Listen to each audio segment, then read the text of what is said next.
Marcus had always been the black sheep of the Richardson family, but nothing could have prepared him for what happened at Thanksgiving dinner when his sister Amanda stood up and delivered the crushing blow that would change everything. What she didn't know was that Marcus had been quietly documenting years of family secrets that would soon turn their world upside down. The Richardson family gathered at their childhood home in suburban Connecticut, the same colonial house where Marcus and his three siblings had grown up. The smell of turkey and stuffing filled the air, but tension hung heavier than the autumn fog outside. Marcus sat at the far end of the dining table, picking at his mashed potatoes while his sister Amanda held court with their parents, Robert and Patricia Richardson, along with his brothers David and Michael.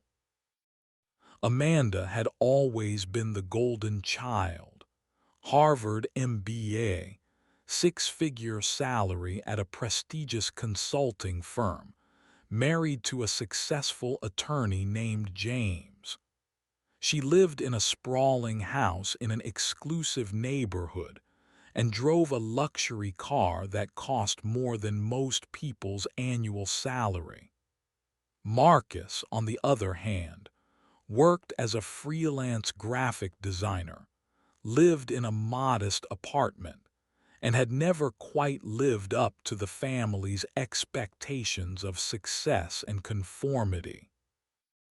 The conversation around the table focused on business ventures, stock portfolios, and vacation plans to exotic destinations.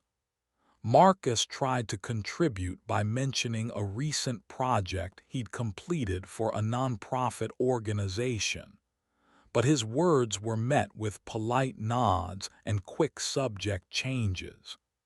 He could feel the familiar sting of being dismissed, the same feeling he'd carried since childhood when his artistic interests were deemed less valuable than his siblings' academic achievements. As the evening progressed, Marcus noticed the subtle glances exchanged between his family members, the way conversations seemed to halt when he approached, and the increasing frequency of private conversations in hushed tones. Something was different about this gathering, something that made his stomach churn with unease. He'd always felt like an outsider in his own family, but tonight that feeling was more pronounced than ever. The turning point came during dessert when Amanda suddenly stood up, her wine glass trembling slightly in her hand.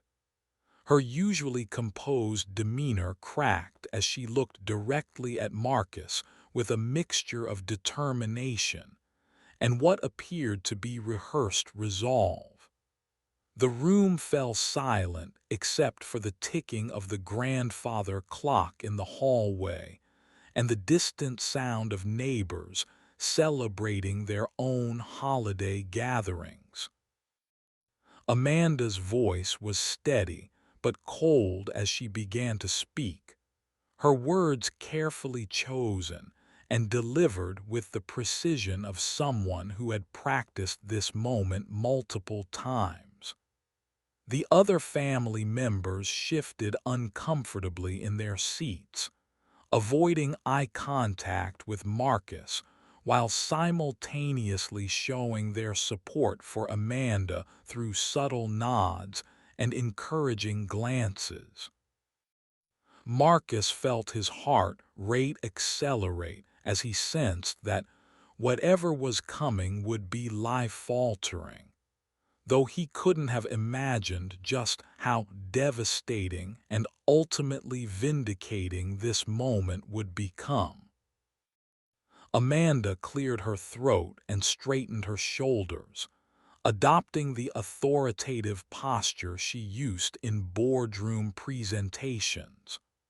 Her husband James reached over and squeezed her hand supportively, while their parents maintained stoic expressions that revealed nothing of their true feelings. Marcus gripped his napkin tightly, preparing himself for whatever announcement had clearly been planned without his knowledge or input. "Marcus, we need to talk," Amanda began, her voice carrying the weight of finality. "We've been discussing this as a family for months now, and we've come to a unanimous decision." She paused, allowing the gravity of her words to settle over the room like a heavy blanket.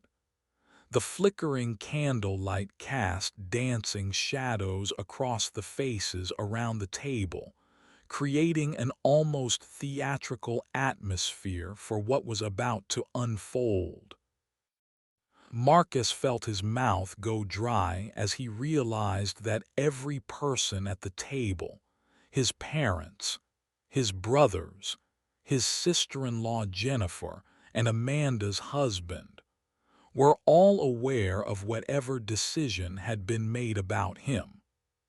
The exclusion was complete and deliberate, a coordinated effort that spoke to months of planning and discussion that had taken place entirely behind his back. He wanted to interrupt, to demand an explanation, but something in Amanda's demeanor warned him to remain silent and let her finish. "Your lifestyle choices, your inability to maintain stable employment, your constant financial struggles, and frankly, your complete lack of ambition have become an embarrassment to this family," Amanda continued, her words cutting through him like shards of glass. "We've tried to help you over the years. We've offered you opportunities. We've even loaned you money multiple times, but you've shown no interest in bettering yourself or living up to the Richardson name." The accusation about financial struggles stung particularly deep, because Marcus knew his family viewed success purely through the lens of monetary achievement. They had never understood his choice to pursue meaningful work over high-paying corporate positions, never appreciated the satisfaction he found in creating art that touched people's lives rather than padding his bank account. His freelance income might have been inconsistent, but he had never asked them for money except for one emergency loan 3 years ago, which he had repaid in full with interest. "We've voted," Amanda announced, the word voted delivered with particular emphasis, as if the democratic process somehow legitimized their cruel decision. "Effective immediately, you are no longer welcome at family gatherings, family events, or family properties. We've decided that you're not really family anymore, at least not in any way that matters. This will be your last Thanksgiving with us, your last Christmas, your last everything. We're cutting you off completely." The room remained silent except for the sound of Marcus's ragged breathing and the gentle clinking of ice in his father's whiskey glass. Marcus looked around the table, searching for any sign of dissent, any indication that someone might speak up on his behalf, but he found only averted gazes and expressions of uncomfortable agreement. Even David, who had once been his closest sibling, refused to meet his eyes. instead focusing intently on his slice of pumpkin pie, as if it contained the secrets of the universe. Marcus sat in stunned silence for what felt like an eternity, processing the magnitude of what had just occurred. His entire family had essentially voted him out of existence, treating him like a problematic board member who needed to be removed for the good of the organization. The clinical, business-like approach to severing family ties was so characteristic of Amanda's corporate mentality that it would have been almost amusing if it weren't so devastatingly painful.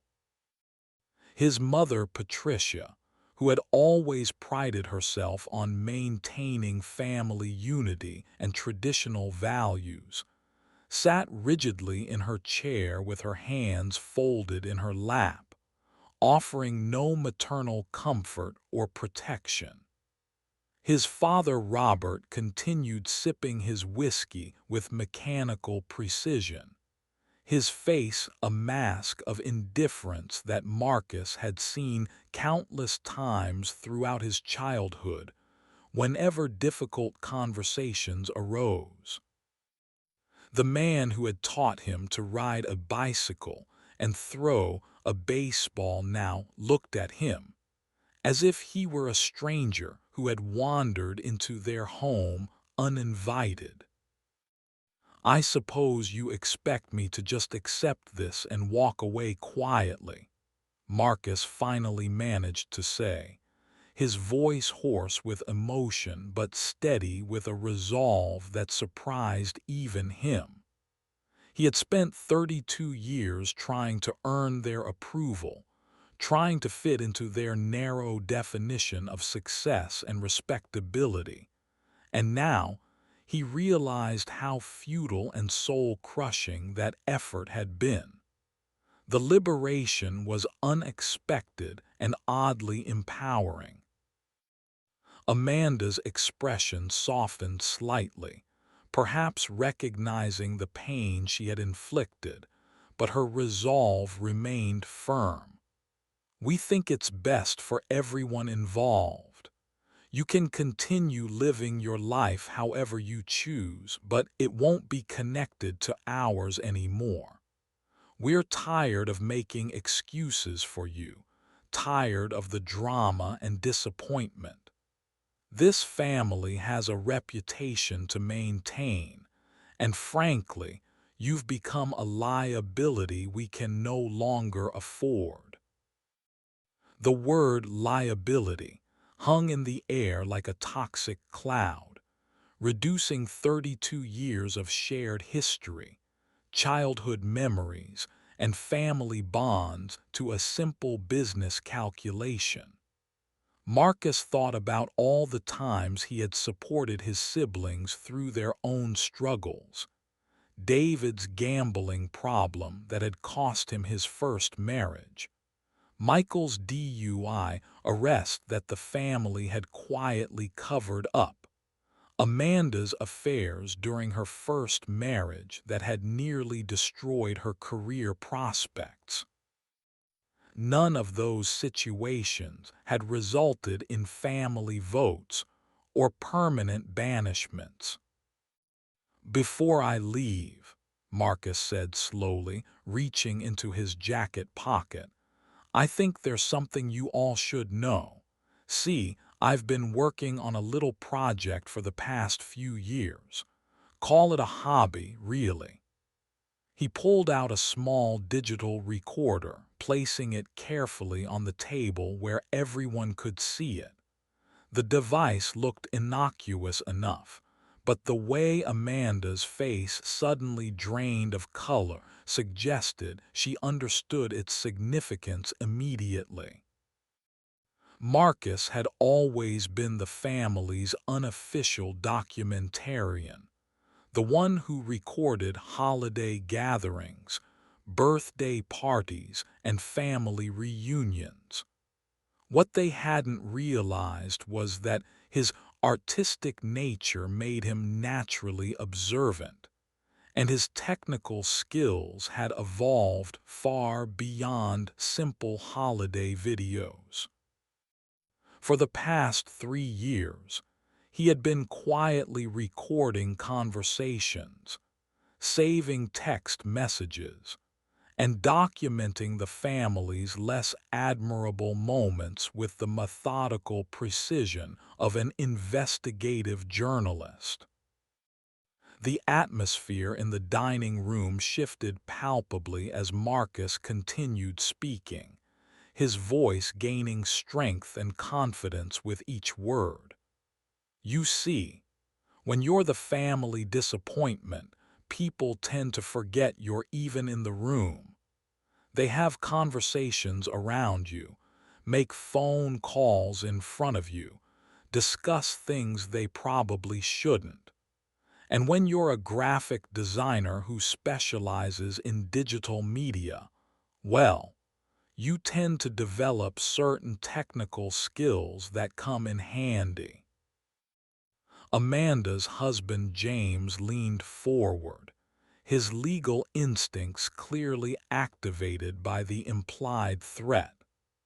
Marcus, whatever you think you have, whatever you think you've recorded, you need to be very careful about how you proceed. There are laws about recording conversations without consent, and if you're thinking of using anything inappropriately, you could find yourself in serious legal trouble. Marcus smiled for the first time that evening, a genuine expression that reached his eyes and transformed his entire demeanor. Oh, James, always the lawyer. But here's the thing. I've been very careful about the laws regarding recording.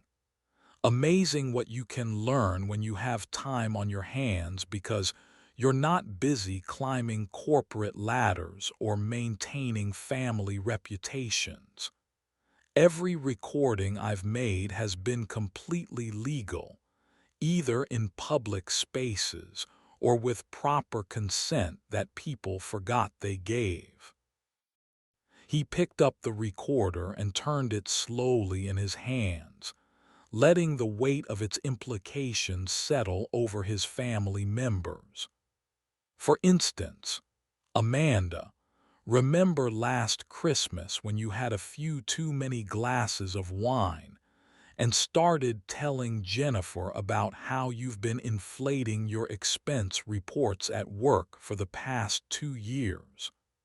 That was quite the fascinating conversation about creative accounting and client billing practices.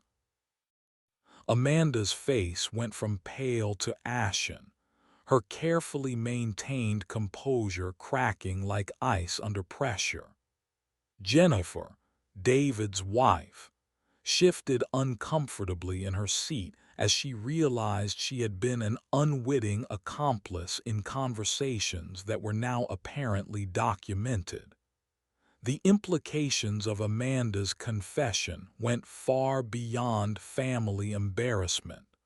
Her consulting firm had strict ethical guidelines, and expense report fraud could result in termination and potential criminal charges. And Dad, Marcus continued, his gaze shifting to Robert, those phone conversations you've been having with your business partner about the city council bids were absolutely enlightening. Particularly, the parts about advance information and predetermined contract awards. I had no idea municipal construction projects involved such detailed coordination with certain council members. Robert's whiskey glass slipped slightly in his grip, creating a small wet ring on the mahogany table that Patricia would normally rush to clean immediately. Instead, she sat frozen, her face reflecting the dawning realization that her husband's construction company's remarkable success rate on city contracts might not have been entirely due to competitive bidding and superior workmanship. Marcus was just getting started, and everyone at the table seemed to understand that the balance of power had shifted dramatically. The family member they had just voted out of existence suddenly held information that could destroy careers, marriages, and reputations with the simple press of a button. The silence stretched on as Marcus allowed his family to fully absorb the implications of what he had revealed. He could see the mental calculations happening behind their eyes, desperate attempts to remember exactly what they might have said, and when, trying to assess their level of exposure and vulnerability. The irony wasn't lost on him that the same people who had just accused him of being irresponsible and unreliable were now terrified of what their responsible, reliable family member might have documented. "Michael," Marcus said, turning his attention to his youngest brother, "your pharmaceutical sales numbers are quite impressive, especially considering how you've been managing to hit your quotas despite the increased competition. That conversation you had with Dr. Peterson about off-label prescriptions and incentive payments was particularly educational. I learned so much about creative marketing strategies in the healthcare industry." Michael's face flushed red, and he opened his mouth to speak before apparently thinking better of it. His wife Sarah reached over and grabbed his hand, her nursing background clearly helping her understand the potential consequences of inappropriate pharmaceutical marketing practices. The healthcare industry was heavily regulated, and any suggestion of improper relationships between sales representatives and prescribing physicians could trigger investigations that would destroy careers and potentially result in criminal charges. "But here's what really bothers me," Marcus continued, his voice taking on a harder edge. "It's not just the illegal or unethical behavior. It's the hypocrisy. You've spent years judging me for not living up to your standards, for not being successful enough, for not contributing to the family reputation. Meanwhile, your definition of success has been built on lies, fraud, and corruption." Patricia finally found her voice, though it came out as barely a whisper. "Marcus, honey, I think there might be some misunderstandings here. Maybe we should all take a step back and discuss this calmly. Family disagreements don't need to escalate to this level. Perhaps we were hasty in our decision tonight." The sudden shift from cold dismissal to maternal concern would have been laughable if it weren't so predictable. Marcus had watched his family operate this way his entire life, aggressive and dismissive when they felt they held power, conciliatory and manipulative when that power was threatened.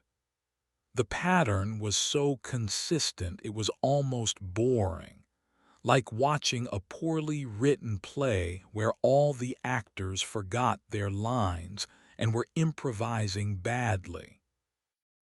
"Oh, now you want to discuss things as a family," Marcus asked, raising an eyebrow. Interesting how that works. When you thought you had all the power, when you thought you could just vote me out of existence without consequences, there was no discussion necessary. But now that the situation has changed, suddenly family unity is important again. Amanda tried to regain control of the conversation, her business training kicking in as she attempted damage control. Marcus, whatever you think you have, whatever you think you've heard, you need to understand that taking this outside the family would be devastating for everyone, including yourself. We're all connected, and if you try to hurt us, you'll end up hurting yourself too. Marcus laughed, a sound devoid of humor but full of bitter understanding. You're absolutely right, Amanda. We are all connected. That's what family means, or at least what I thought it meant. But you just spent the last hour explaining to me how I'm not really family anymore, how I'm a liability that needs to be cut loose. So why would I care about protecting people who aren't my family? The dining room had become a battleground of wills, with Marcus holding cards that no one had known he possessed. The elaborate Thanksgiving table, set with Patricia's finest china and crystal, now felt like the backdrop for a corporate hostile takeover rather than a family gathering. The holiday that was supposed to celebrate gratitude and togetherness had devolved into something that resembled a tense negotiation between adversaries rather than relatives. David, who had remained silent throughout most of the confrontation, finally spoke up.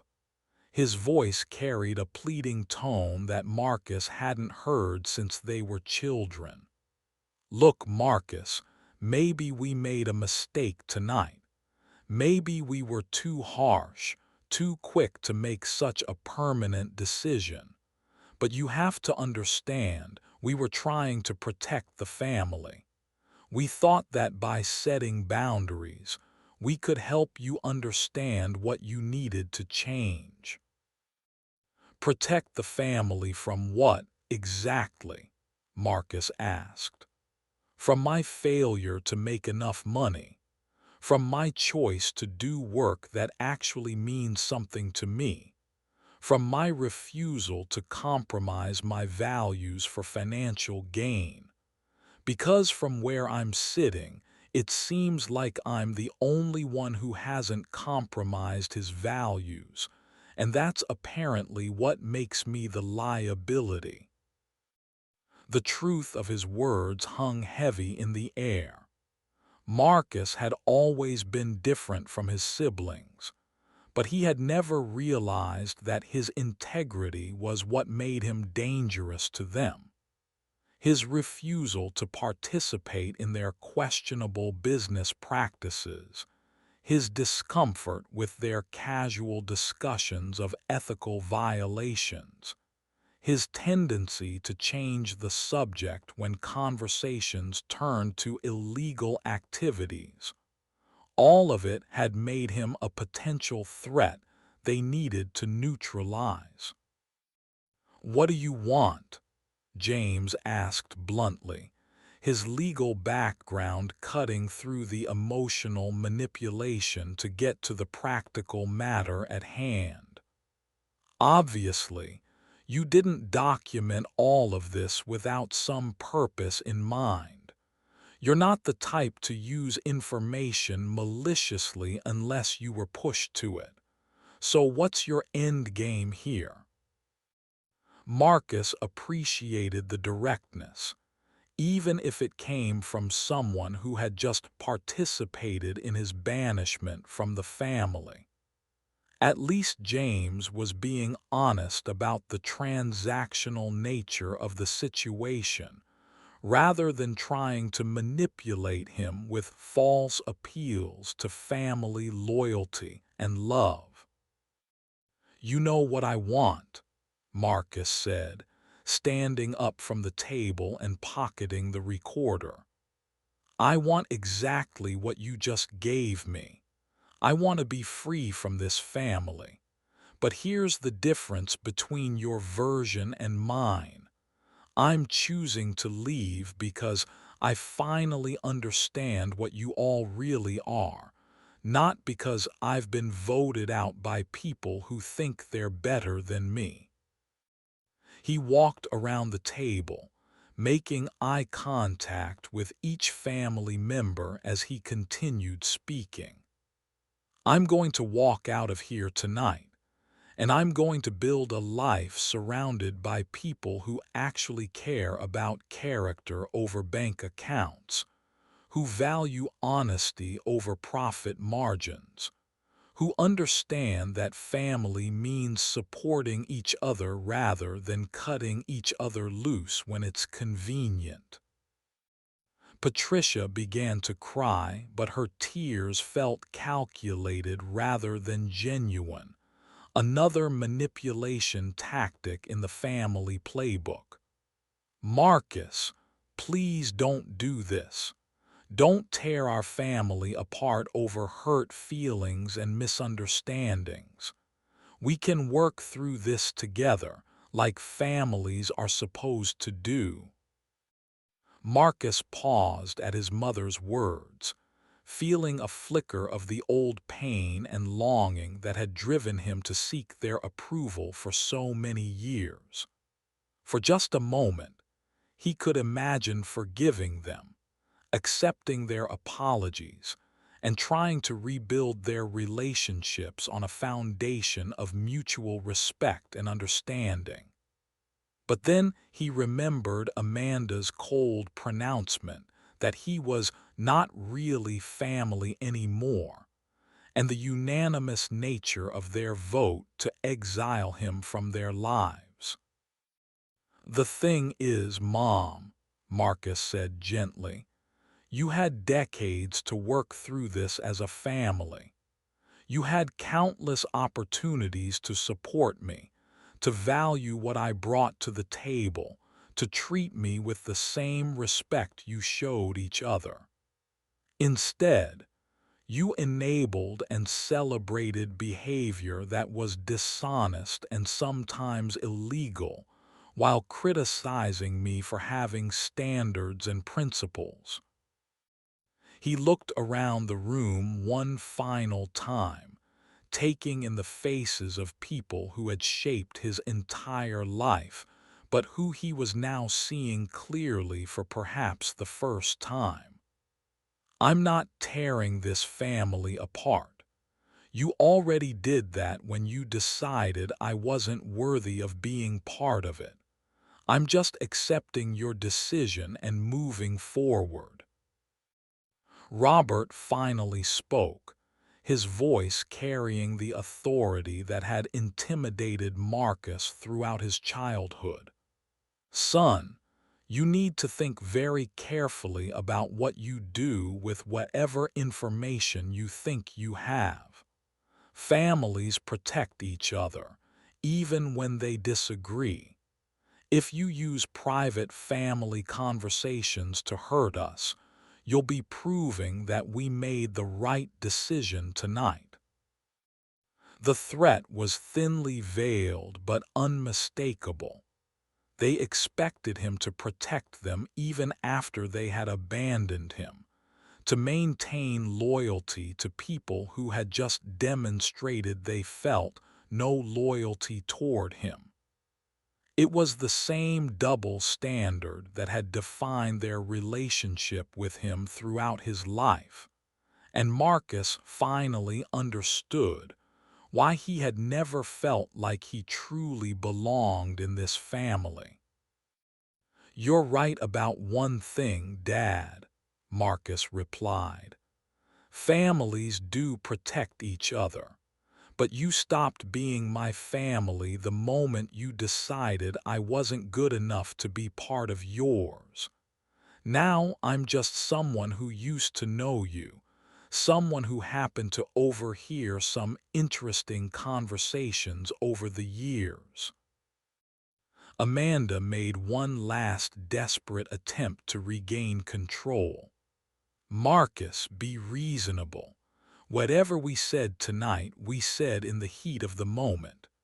We're all stressed, we've all been drinking, emotions are running high.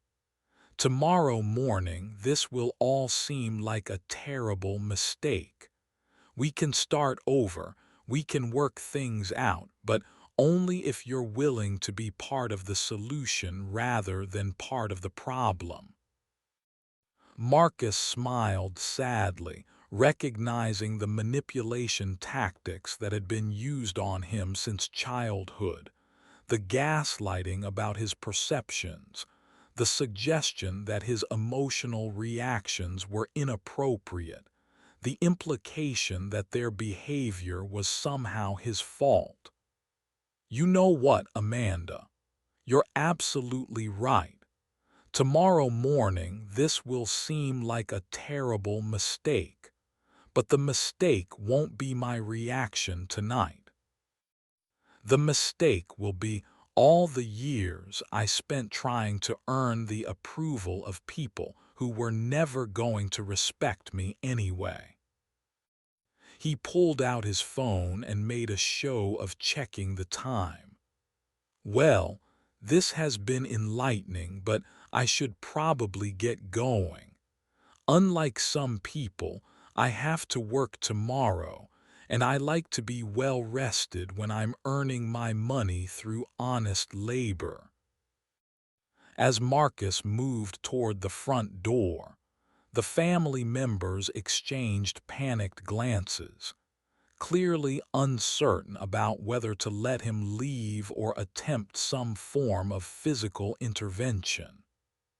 The power dynamic had shifted so completely that they were operating without a script, unsure of how to handle a situation where their usual tactics of intimidation and manipulation had proven not only ineffective but counterproductive.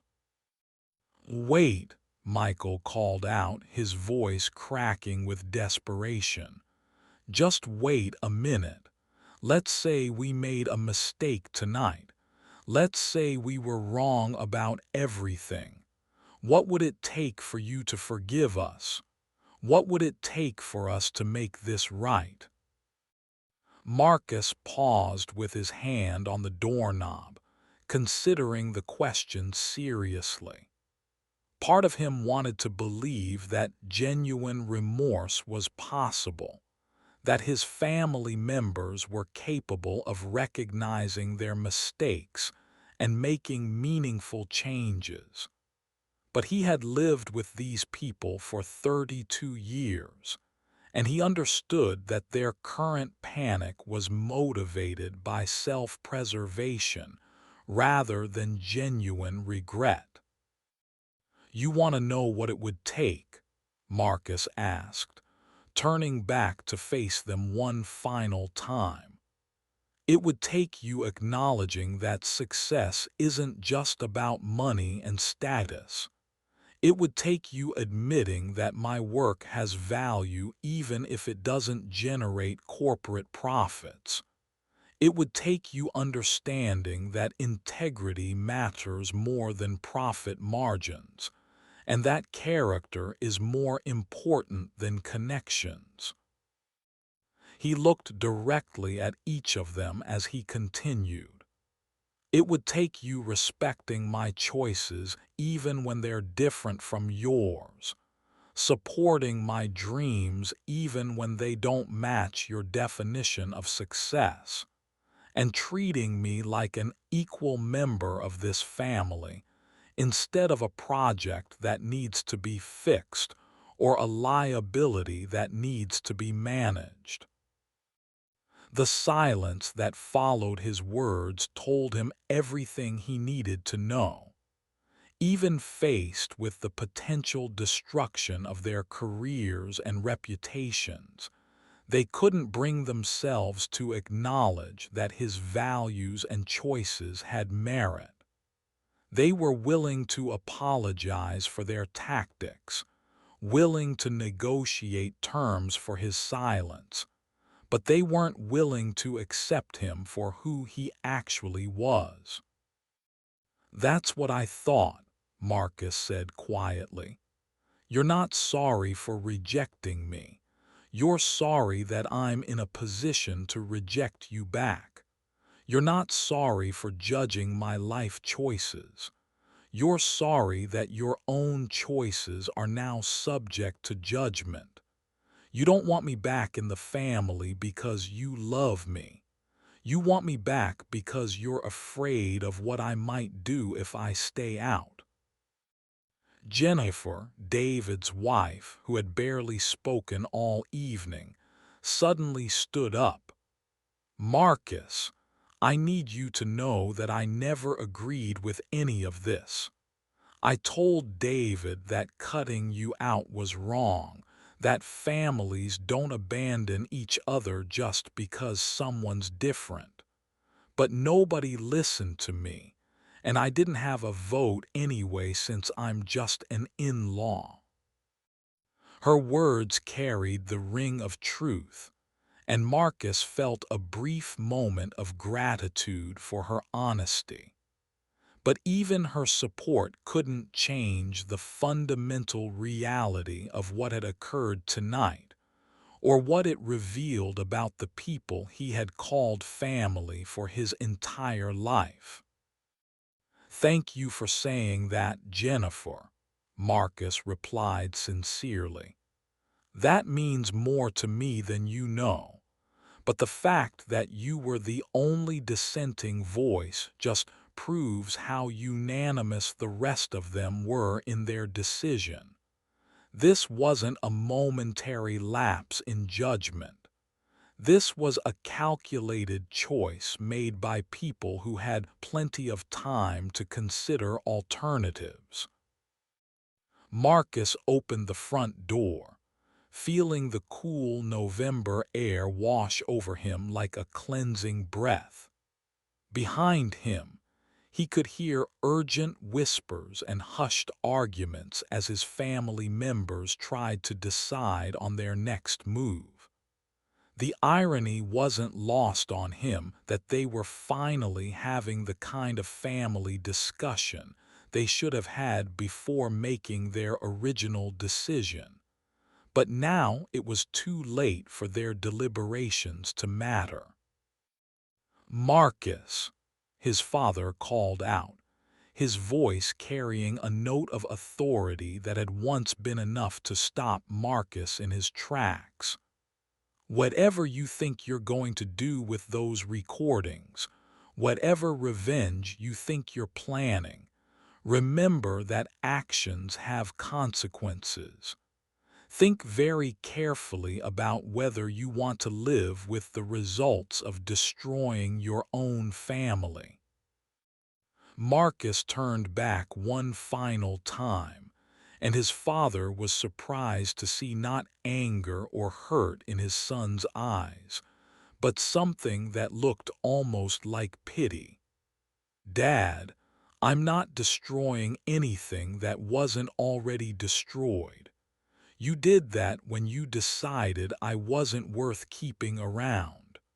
I'm just choosing not to pretend anymore that broken things are whole." He stepped outside and closed the door behind him, cutting off the heated discussion that had erupted in his wake. The November evening was crisp and clear, with stars visible despite the suburban light pollution. Marcus stood on the front porch for a moment, breathing deeply and feeling an unexpected sense of relief wash over him. For the first time in his adult life, he was free from the constant pressure to prove himself worthy of his family's approval. He no longer had to pretend that their values aligned with his, no longer had to make excuses for their behavior, no longer had to diminish himself to make them comfortable. The pain of their rejection was real and sharp, but underneath it was something he hadn't expected: liberation. As he walked to his car, Marcus pulled out his phone and scrolled through his contacts until he found the number for Sarah Martinez, an investigative journalist he had met at a nonprofit fundraiser 6 months earlier. They had struck up a friendship based on shared values and similar experiences of being outsiders in their respective families. Sarah had mentioned that she was working on a series about corruption in local government and white-collar crime in small communities. Marcus hesitated for only a moment before typing out a text message. "Hey Sarah, remember that conversation we had about sources and documentation? I think I might have something that would interest you for your corruption series. Are you free for coffee tomorrow?" He sent the message and slipped the phone back into his pocket, feeling a mixture of nervousness and anticipation. His family had spent the evening treating him like a powerless victim, someone who could be discarded without consequence.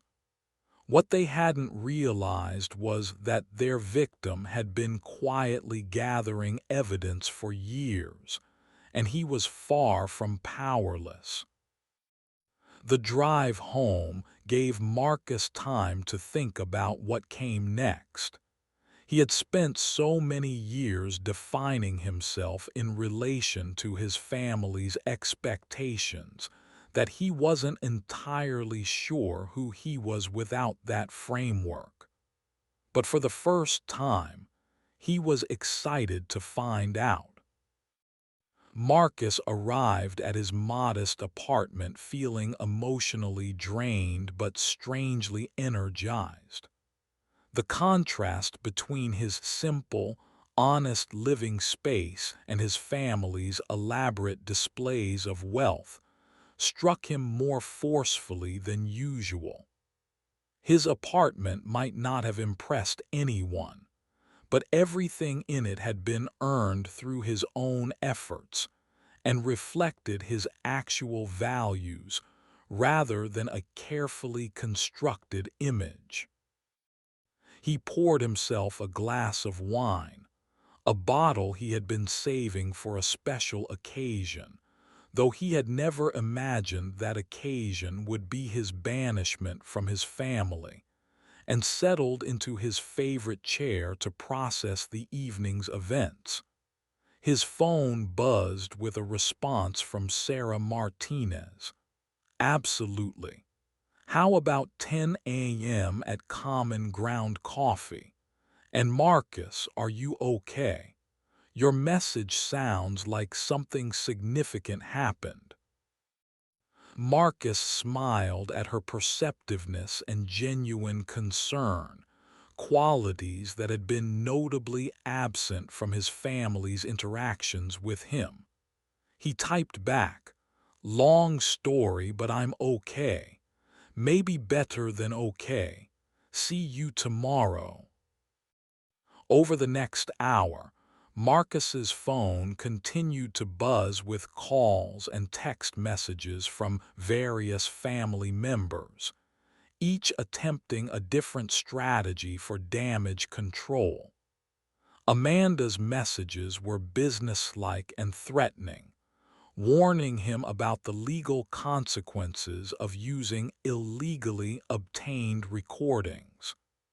David's texts were pleading and emotional, begging him to consider the impact on the children and extended family. Michael's calls went straight to voicemail, where he left rambling messages that alternated between apologies and accusations.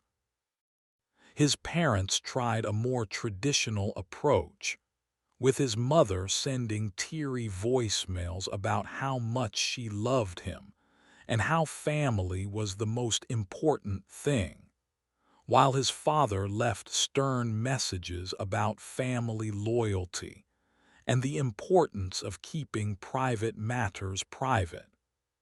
None of them seemed to understand that their attempts at manipulation only reinforced his decision to walk away from their toxic dynamic. Around midnight, Marcus received an unexpected call from his cousin Elena, his mother's sister's daughter, who lived across the country in California. Elena had always been something of a family rebel herself, having chosen a career in social work over the business world and maintaining a lifestyle that prioritized meaning over material success. She was one of the few family members who had ever shown genuine interest in Marcus's work and values. "I just got off the phone with your mom," Elena said without preamble. "She's in full crisis mode, crying about how you've turned against the family and threatening to destroy everyone's lives. She wanted me to call you and convince you to be reasonable. So here I am, calling to tell you that whatever happened tonight, I'm proud of you for finally standing up to them."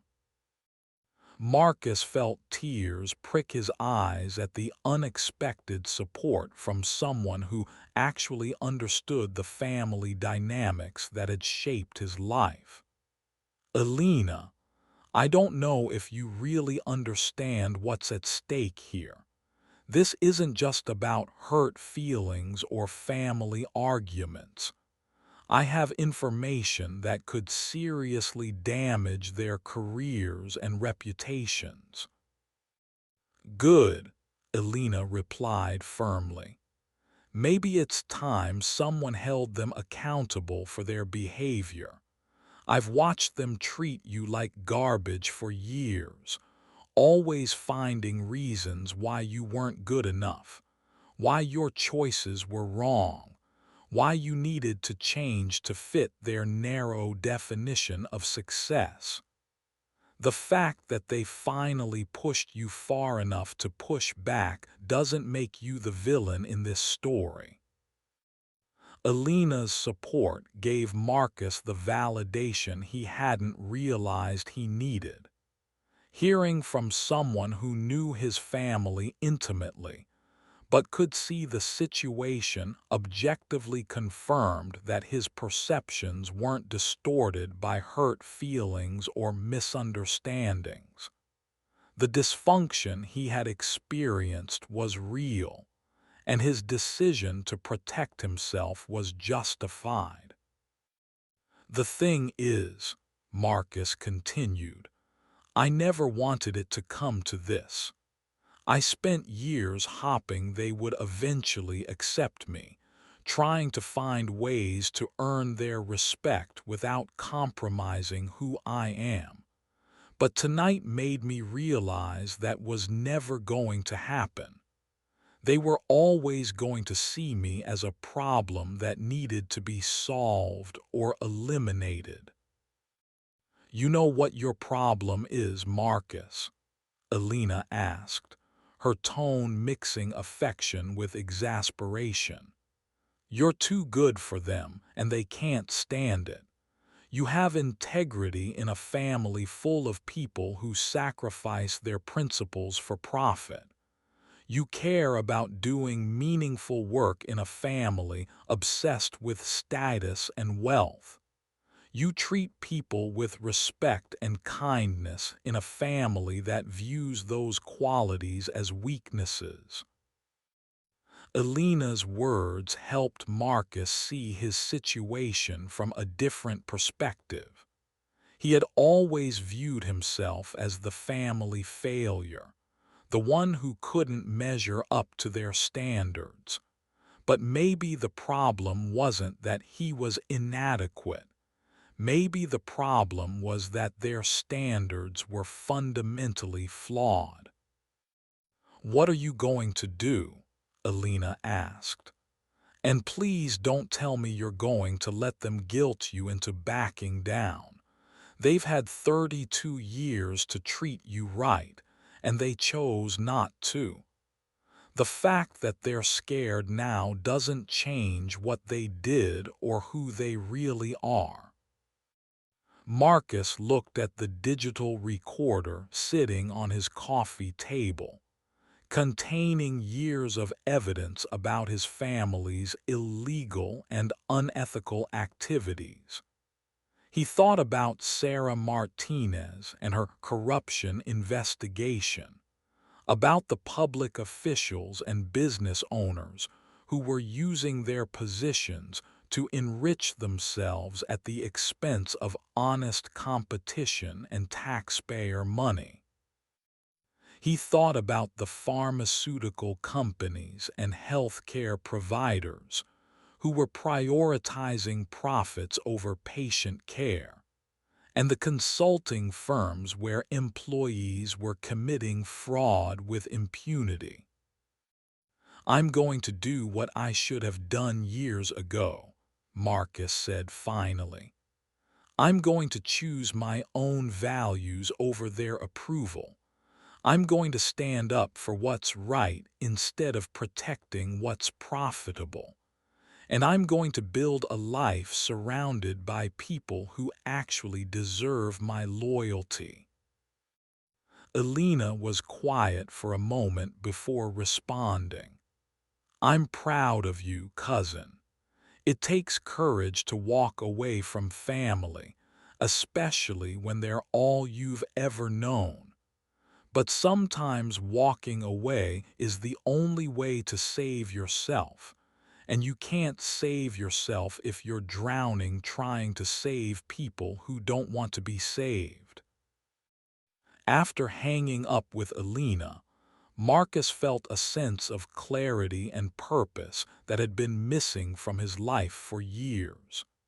He spent the rest of the night organizing his recordings and documentation, preparing for his meeting with Sarah Martinez, and whatever came after. For the first time in his adult life, he was making decisions based on his own moral compass rather than his family's expectations, and the freedom was both terrifying and exhilarating. The next morning, Marcus arrived at Common Ground Coffee 15 minutes early, wanting time to collect his thoughts before his meeting with Sarah Martinez. The small, independent coffee shop was exactly the kind of place his family would dismiss as unsuccessful or unprofessional. But Marcus appreciated its authentic atmosphere and commitment to supporting local artists and social causes. Sarah arrived precisely on time, her appearance professional but approachable. She was in her early 30s, with intelligent eyes and the kind of energy that suggested she was passionate about her work. Marcus had always admired her dedication to investigative journalism, especially her focus on stories that gave voice to people who were being taken advantage of by those in power. "You look like someone who didn't sleep much last night," Sarah observed as she sat down across from him. "Should I be worried about what you're about to tell me?" Marcus managed a tired smile. "Probably, but I think you're going to find it interesting from a professional standpoint." He spent the next hour telling her about the previous evening's events, about his family's decision to exile him, and about the information he had been quietly gathering for years. Sarah listened intently, occasionally asking clarifying questions, but mostly letting him tell his story without interruption. Her journalist instincts were clearly engaged, but Marcus could also see genuine empathy in her expression as she understood the personal cost of what he was revealing. "Let me make sure I understand this correctly," Sarah said when he finished. "You have documented evidence of municipal corruption involving predetermined contract awards, pharmaceutical sales violations including off-label prescription incentives, consulting firm expense report fraud, and potentially other illegal activities, all involving members of your immediate family." "That's correct," Marcus confirmed. "And all of it was obtained legally. I never secretly recorded anyone. These were conversations that happened in front of me, often conversations they forgot I was present for because they never really considered me important enough to worry about." Sarah leaned back in her chair, clearly processing the implications. "This is potentially a massive story, Marcus. The kind of multi-part investigation that could take months to fully develop and could result in criminal charges for multiple people. Are you absolutely certain you want to go down this road? Once we start this process, there's no going back."